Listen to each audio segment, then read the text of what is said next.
हाँ जी, नमस्कार सभी को। स्वागत आप सभी का आपके अपने यूट्यूब चैनल बीएच क्लासेस पे। तो कंटिन्यू अपने चंडीगढ़ पुलिस के बारे में जो अपनी क्लासें रहती है जीके पे आधारित, उन्हीं की क्लासों के अंदर अपने पुनः जुड़ के आ चुके हैं। आपको बिल्कुल एग्जाम जैसी तैयारी करवाने वाले हैं।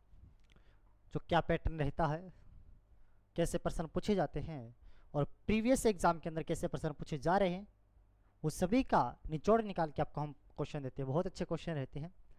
अपनी 11 क्लासें हो चुकी है इसके अंदर, आज 12वीं क्लासें हैं। लंबी क्लासेस चलने वाली है अपनी, काफ़ी लंबी। जब तक पेपर नहीं होगा हम आपके साथ बने रहेंगे। और आप भी अगर चैनल के ऊपर फर्स्ट टाइम आए हो तो सबसे पहले तो चैनल को लाइक कर देना, वीडियो को लाइक कर दो।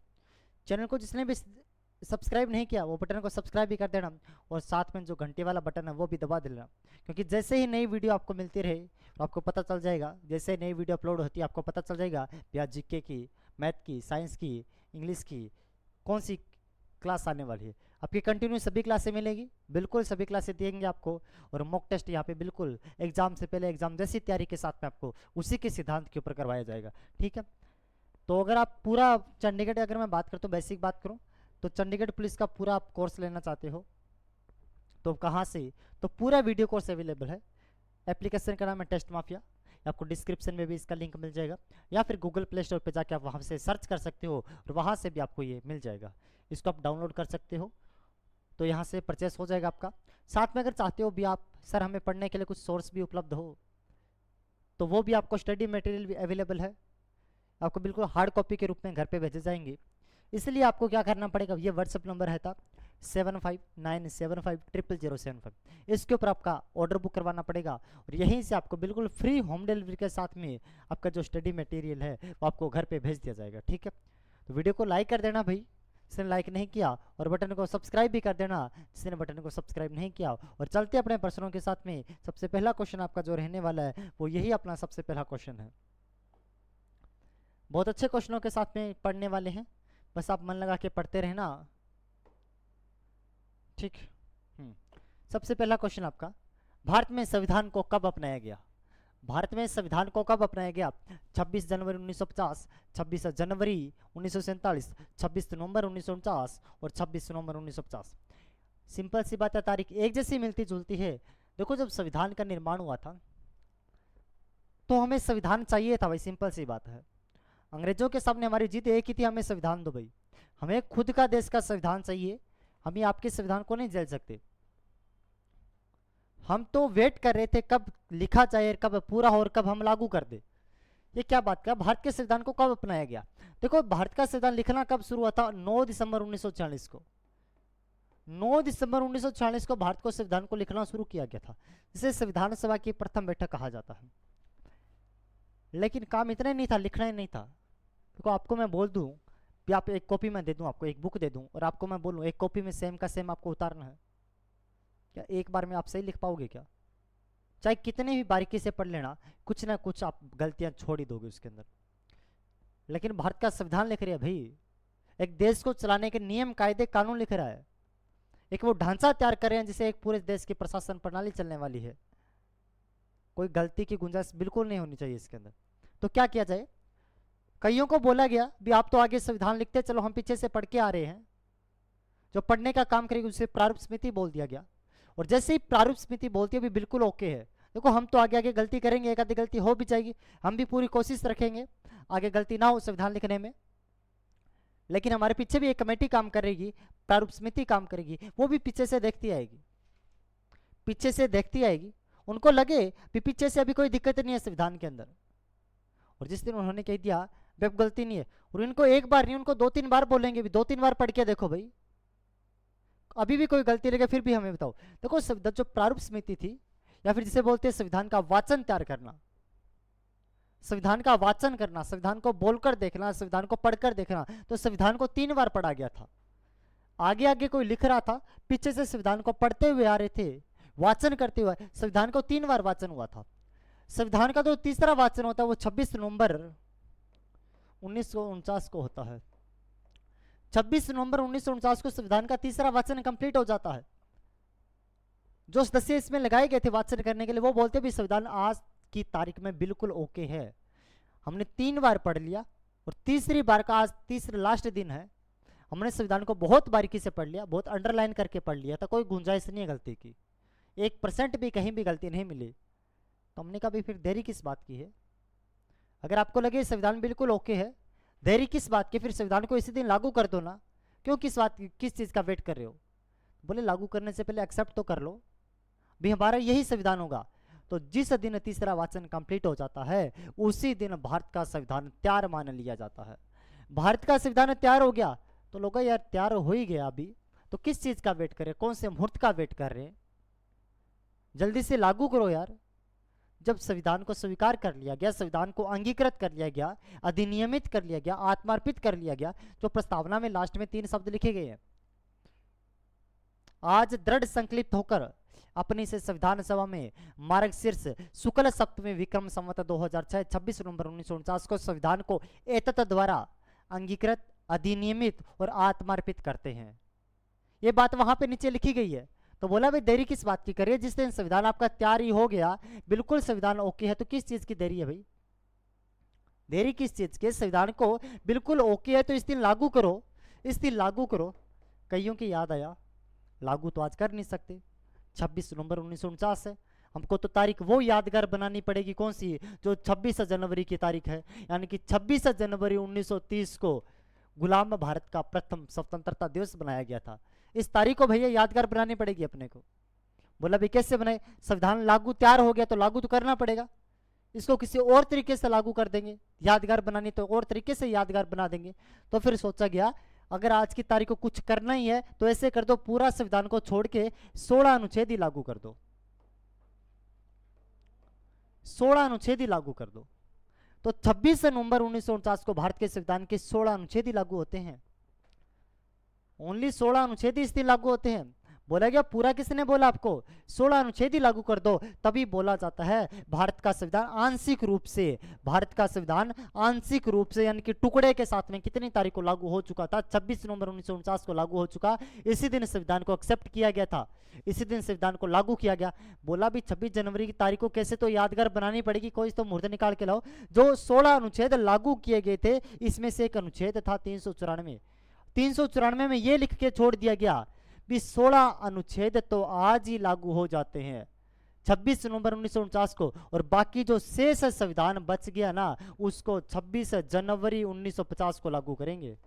अब कोई मेरे जैसा था, आपके जैसे था, आपने बोला कमाल होगी यार, अब 26 नवंबर को ये बात लिख रहे हो, 26 नवंबर को ये बात लिख रहे हो 1949 को, और तारीख आगे की क्यों दे रहे हो भाई?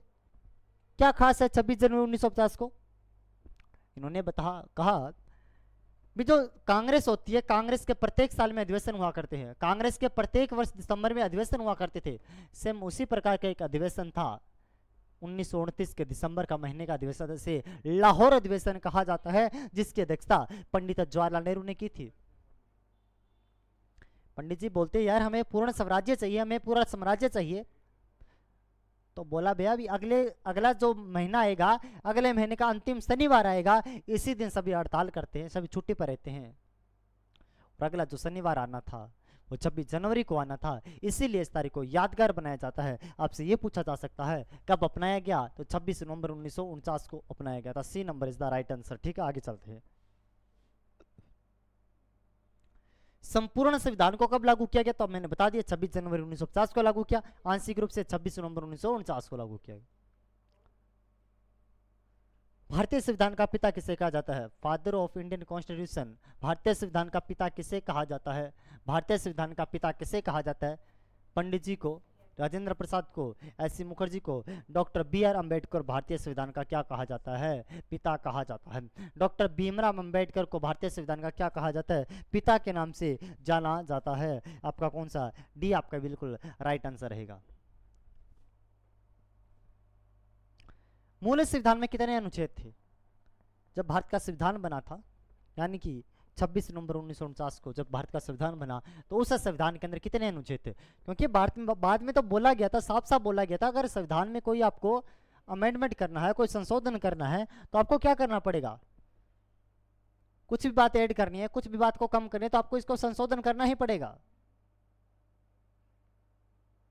संशोधन करना पड़ेगा, सिंपल सी बात है। मूल संविधान में बाद में कुछ चेंज होता चला गया, लेकिन मूल की बात कर रहा है। मूल संविधान में कितने अनुच्छेद थे? तो मूल अनुच्छेद में 395 अनुच्छेद थे। डी नंबर इसका बिल्कुल राइट आंसर रहेगा।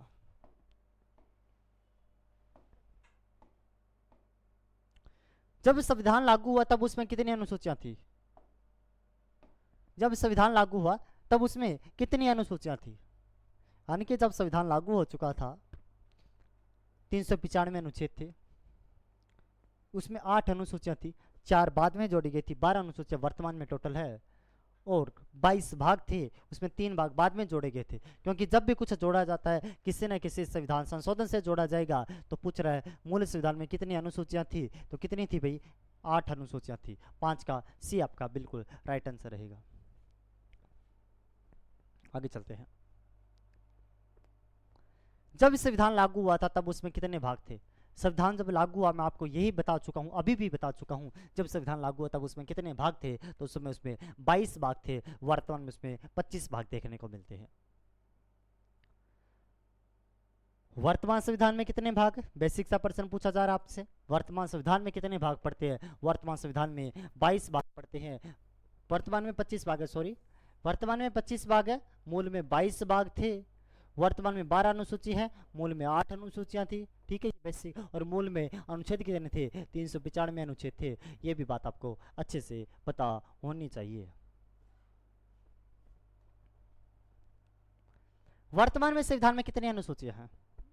वर्तमान में 12, 4 बार बता चुका हूं भाई। वर्तमान में कितनी अनुसूचियां हैं? वर्तमान में 12 अनुसूचियां भारत के संविधान में अपने को देखने को मिलती है। बहुत अच्छे से आपको ये पता होना चाहिए। ठीक है, देखो आपके एग्जाम के लिए बहुत ही महत्वपूर्ण क्लास रहती है ये। पॉलिटिकल के बेसिक जो संविधान सभा से प्रश्न बनने वाले हैं वो सारे प्रश्न मैं आपको यहाँ पे करवा देता हूँ। बहुत अच्छी क्लास रहती है, इसको आगे भी शेयर कर दिया करो। आपके एग्जाम में बहुत फायदेमंद क्लास रहती है ये। इसलिए चैनल को सबसे पहली बार इस प्लेटफॉर्म पे है तो चैनल को सब्सक्राइब भी कर देना, वीडियो को लाइक करना, अगर वीडियो अच्छी लगे तो एक अच्छा सा प्यारा सा कमेंट भी करके जाया करो। ठीक है, इतना सा काम, बेसिक काम आप जरूर किया करो। आपका प्यार जो स्नेह मिलता है, हमें भी सपोर्ट रहता है। संविधान सभा की प्रथम बैठक कब हुई थी? मैं आपको पहली लाइन ही यहाँ पे शुरू किया था।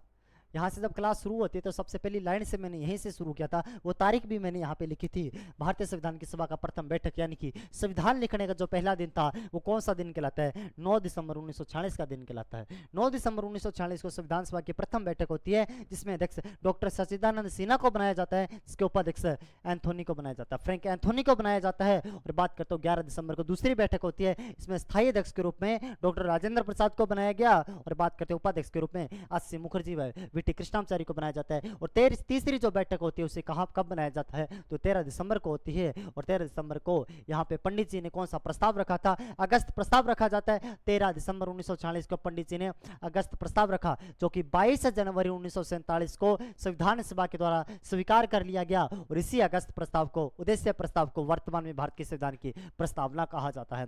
और प्रस्तावना बहुत सिंपल है। हम भारत के लोग भारत को एक संपूर्ण प्रभुत्व संपन्न समाजवादी पंथ निरपेक्ष लोकतंत्रात्मक गणराज्य बनाने के लिए तथा उसके समस्त नागरिकों को सामाजिक, आर्थिक, राजनीतिक न्याय, विचार, अभिव्यक्ति, विश्वास, धर्म व उपासना की स्वतंत्रता, प्रतिष्ठा व अवसर की समता, राष्ट्र की एकता व अखंडता को सुनिश्चित करने वाली बंधुता बढ़ाने के लिए दृढ़ संकल्पित होकर आज अपनी संविधान सभा में 26 नवंबर 1949 मार्ग शीर्ष शुक्ल सप्तमी विक्रम संवत 2006 एतत् द्वारा संविधान को अंगीकृत, आत्मार्पित और अधिनियमित करते हैं। सिंपल सी प्रस्तावना आपको देखने को मिलती है। इसका भी क्वेश्चन आपको एमसीक्यू में करवाने वाला हूं, तो क्लास में बस जुड़े रहना आप। संविधान सभा का प्रथम बैठक कब हुआ था? 9 दिसंबर 1946 के दिन होता है। बी नंबर ऑप्शन आपका बिल्कुल राइट आंसर रहेगा। संविधान सभा का अस्थायी अध्यक्ष किसे चुना गया? संविधान सभा का अस्थायी अध्यक्ष, देखो जो सबसे पहले अपने को बहुत जल्दबाजी में संविधान चाहिए था भाई, सिंपल सी बात है, बहुत जल्दबाजी। हमें तो कैसे ही बस करना था, संविधान मिले हमें, कैसे ही करके संविधान मिले, कोई बंदा नहीं मिला, अपने को नहीं पता अध्यक्ष किसको बनाए, कैसे बनाए, लेकिन हमें एक बार संविधान मिल गया तो जल्दबाजी में लगा अब किसको बनाए भाई। फिर सबको लगा यार जो सबसे ज़्यादा उम्र दराज का है, जो सबसे ज़्यादा वरिष्ठ है उसको बना देते हैं, यानी कि बनाएंगे लेकिन स्थायी तो नहीं बनाएंगे, क्योंकि उम्र के हिसाब से देखा जा रहा है, स्थायी नहीं बनाएंगे, क्योंकि भारत का संविधान का अगर किसी को अध्यक्ष बनाना है, संविधान सभा का किसी को अध्यक्ष बनाना है, तो बहुत एक अच्छे तरीके से बनाना पड़ेगा। लेकिन पहला ही दिन था, 9 दिसंबर का पहला ही दिन था, और पहले दिन में ये बुखरा चुके थे भी कैसे किसको बनाए, तो सोचा कि स्थायी तो नहीं बनाते, अस्थायी किसी को बना देते हैं एक बार। जल्दबाजी में कुछ समझ नहीं आ रहा था, तो डॉक्टर सच्चिदानंद सिन्हा था, डॉक्टर सच्चिदानंद सिन्हा को ये फ्रांस के तर्ज पे, बिल्कुल फ्रांस में ऐसा होता है, फ्रांस में जो जो ज्यादा वरिष्ठ होता है उसको अध्यक्ष बना दिया जाता है, सेम उसी के तर्ज पे डॉक्टर सच्चिदानंद सिन्हा को अस्थायी रूप में बना दिया गया। ये 9 तारीख को बनाया गया। बोला संडे को, फिर शनिवार का दिन था 9 दिसंबर को, बोला संडे को क्या करोगे, बिल्कुल फ्री रहेंगे, 11 को वापस आएंगे। जब 11 को वापस आते हैं, संडे को सोचते हैं घर पे, भाई साहब क्या करें, हम जो भारत का संविधान लिख रहे हैं पूरे भारत में जो लागू होने वाला है, इतने देश से कॉपी कर रखा है हमने, इतना विकसित राष्ट्र जो आगे आने वाले समय विकसित राष्ट्र बनने वाला है, तो इसका क्या अध्यक्ष ऐसा ही होगा, ऐसा ही होगा, नकली सा अध्यक्ष होगा, कोई तरीका नहीं, कोई कुछ नहीं। हमने संविधान तो इतने अच्छे से लिख दिया, लेकिन कोई तरीका नहीं लिखा अध्यक्ष बनने का। तो संडे को दिमाग खराब हुआ सभी का, बड़े बड़े जो भी नेता थे को लगा यार कुछ तो सोचना पड़ेगा। और क्या सोचा गया, ये सोचा गया भी सबसे पहले जैसे ही अपने जाएंगे ना सोमवार को जैसे ही संविधान सभा में जाएंगे, अपने सबसे पहले क्या करेंगे, जो अपना अध्यक्ष है ना उसको जो अस्थायी नाम दे रखा है ना उसको पहले तो स्थायी करेंगे। भाई बार वैसे बहुत बेइज्जती हो रही है, जो संविधान सभा बना रही है उसका अध्यक्ष ही अस्थायी है, तो क्या तू कैसी संविधान सभा का, जिसका खुद का पता नहीं कभी हट सकता है, तो वो क्या भारत को चला लेंगे। तो सबसे पहले देखो बाहर बहुत सुनने को मिला, शनिवार के दिन घूमने के बहुत सुनने को मिला, तो सबसे पहले जाके अध्यक्ष स्थायी बनाते हैं। बोला यार स्थायी तो किसको बनाएंगे, डॉक्टर सच्चिदानंद सिन्हा तो बहुत बुजुर्ग है, अगर इनको बना दिया 2 साल के बाद में टपक गए तो क्या होगा। तो ऐसे करते जो सबसे युवा वर्ग का है, अच्छा खासा युवा है, उसको बना देते हैं। तो सबके सामने एक नाम आया डॉक्टर राजेंद्र प्रसाद का, और डॉक्टर राजेंद्र प्रसाद को 11 दिसंबर 1940 को संविधान सभा का स्थायी अध्यक्ष बना दिया जाता है। स्थायी अध्यक्ष डॉक्टर राजेंद्र प्रसाद को बना दिया जाता है। तो अस्थायी कौन था, डॉक्टर सच्चिदानंद सिन्हा 9 दिसंबर को बना, 11 को स्थायी कौन बना, डॉक्टर राजेंद्र प्रसाद बना था। सिंपल सी बात है, कोई मुश्किल नहीं है। डॉक्टर राजेंद्र प्रसाद कब अध्यक्ष बना स्थायी रूप से, 11 दिसंबर 1940 को, अभी बता के भी आ चुका हूं। 1 नंबर ऑप्शन आपका बिल्कुल ठीक रहेगा। संविधान निर्माण में कितने दिन का समय लगा, ये तो देखो छोटी क्लास से, यानी कि 6 क्लास के पढ़ के आ रहे हैं, 6ठी क्लास से अपने पढ़ते हुए आ रहे हैं ना। संविधान निर्माण में कुल कितने दिन का समय लगा, 2 वर्ष 11 माह 18 दिन। बस रट्टा मारना, इसमें कोई कौन सी खास बात है। 2 वर्ष 11 माह 18 दिन, तेरे का सी नंबर ऑप्शन बिल्कुल राइट होगा। 2 वर्ष 11 माह 18 दिन, बस सिंपल सा। जैसे एकीकरण की बात करता हूं, राजस्थान के एकीकरण को कितना वर्ष लगा था, 7 वर्ष 14 माह।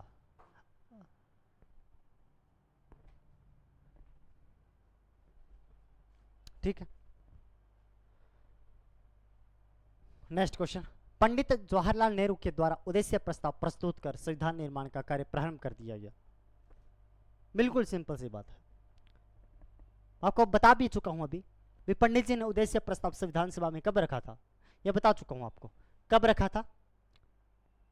तो 13 दिसंबर 1940 को रखा। कब एक्सेप्ट किया गया इसको, 22 दिसंबर 1940 को। और इसी को वर्तमान में भारत के संविधान की प्रस्तावना के रूप में जाना जाता है। बिल्कुल हाँ। संविधान सभा में प्रारूप समिति का अध्यक्ष कौन था, जिसे ड्राफ्ट समिति कहा जाता है, जिसे पांडुलेखन समिति भी कहा जाता है। इस प्रारूप समिति का अध्यक्ष संविधान सभा में किसको बनाया गया था। देखो पांडुलेखन क्या था, ये पांडुलेखन ये काम था, बोला भी हम संविधान तो लिख रहे हैं, भारत देश का संविधान, बहुत बड़े देश का संविधान लिख रहे हैं, जनसंख्या बहुत बड़ी है अपनी। बोला भी संविधान लिख रही है, लिखते समय बहुत सी गलतियां हो सकती है, तो ऐसे करो भी 4-5 लोग लिख रहे थे, ज़्यादा ही बंदे थे, 389 लोग थे, सपोज करो भी 5-6 लोग लिख रहे हैं। उनको बोला भी आप पक्की कॉपी में मत लिखना, भी कोई ढंग का काम नहीं है, रफ कॉपी में लिखते चलो। बिल्कुल नकली सी कॉपी दे दी उनको, घटिया से पेज वाली। बोला भी इस पे लिखते चलो, अगर कोई गलत हो जाए तो लाइन को काटा मार देना, नई लाइन से लिख देना, जितनी गलती हो तो कोई बात नहीं, करते चलना एक बार। बोला फिर ढंग से कहाँ से लिखेंगे, तो आपको ऐसे करेंगे, एक बार इसमें लिखते चलो, और एक प्रारूप समिति देंगे आपको, एक कुछ व्यक्तियों का देंगे, मेंबर देंगे आपको, उनको बोलेंगे भी आपको लिखना पड़ेगा यहाँ पे। यानी कि सिंपल सी बात है, जो मूल संविधान जो लिखा गया था रफ कॉपी के अंदर, उसको अच्छी कॉपी में लिखने के लिए एक समिति का गठन किया गया। उस संविधान को लिख के देख रही थी कि कैसा संविधान लिखने के बाद में लगे कितना बड़ा बनने वाला है। उससे संविधान सभा में प्रवेश समिति के अध्यक्ष कौन थे? तो उसी के कौन थे? डॉक्टर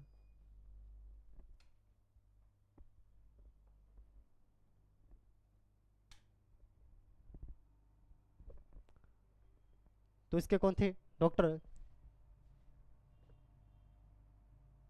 भीमराव अंबेडकर। तो 11 का 15 का क्या होगा? 15 का डी आपका बिल्कुल राइट आंसर होगा। 15 का डी आपका बिल्कुल राइट आंसर होगा। ठीक है, तो आपके 15 क्वेश्चन आज के कंप्लीट होते हैं।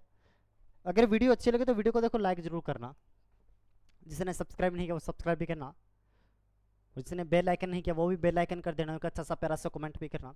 और पूरा का पूरा चंडीगढ़ पुलिस का पूरा जीके कोर्स अवेलेबल है, मैथ का साइंस का सारा आपको मिलने वाला है, पूरा कोर्स अवेलेबल है, हर प्रकार के एग्जाम का कोर्स अवेलेबल है। टेस्ट माफिया एप्लीकेशन पे जाना, वहाँ से परचेज कर सकते हो आप। ठीक है, बाकी अपने मिलते हैं नेक्स्ट क्लास के अंदर। थैंक यू वेरी मच, धन्यवाद।